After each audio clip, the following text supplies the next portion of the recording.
വ്യാപാരി വ്യവസായി ഏകോപന സമിതി വളാഞ്ചേരി യൂണിറ്റ് വാർഷിക ജനറൽ ബോഡി യോഗം വെള്ളിയാഴ്ച നടക്കുമെന്ന് ഭാരവാഹികൾ വാർത്താസമ്മേളനത്തിൽ അറിയിച്ചു. വ്യാപാരി വ്യവസായി ഏകോപന സമിതി വളാഞ്ചേരി യൂണിറ്റ് ദ്വൈവാർഷിക ജനറൽ ബോഡിയും പുതിയ ഭാരവാഹികളുടെ തിരഞ്ഞെടുപ്പും ഹാജി മമ്മി പാലാറ വിദ്യാഭ്യാസ അവാർഡ് ദാനവും വെള്ളിയാഴ്ച നടക്കും. സംസ്ഥാന ജില്ലാ നേതാക്കൾ സമ്മേളനത്തിൽ പങ്കെടുക്കും.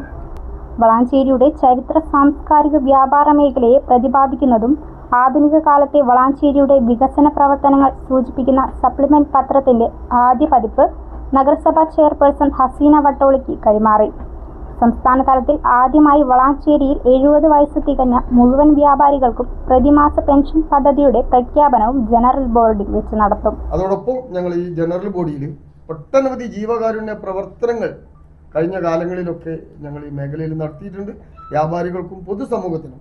അതോടൊപ്പം തന്നെ പുതിയൊരു പദ്ധതി എന്നുള്ള നിലക്ക് വളാഞ്ചേരിയിൽ 70 വയസ്സായ ആളുകൾക്ക്, പറഞ്ഞാൽ ഏതാണ്ട് വാർദ്ധക്യത്തിൽ നിൽക്കുന്ന ആളുകൾക്ക് വ്യാപാരി വ്യവസായി ഏകോപന സമിതി ഒരു പെൻഷൻ സമ്പ്രദായം ഏർപ്പെടുത്തുകയാണ്.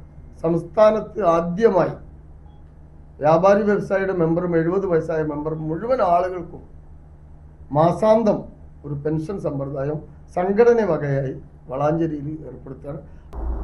Unit president K Muhammad Ali, general secretary Shajahan എന്ന Mani, treasurer Premanand, Ali Haji Khaddar, Venu AV, Mayinkutty, Ubaid KC, സുബൈർ P തുടങ്ങിയവർ വാർത്താസമ്മേളനത്തിൽ സംബന്ധിച്ചു.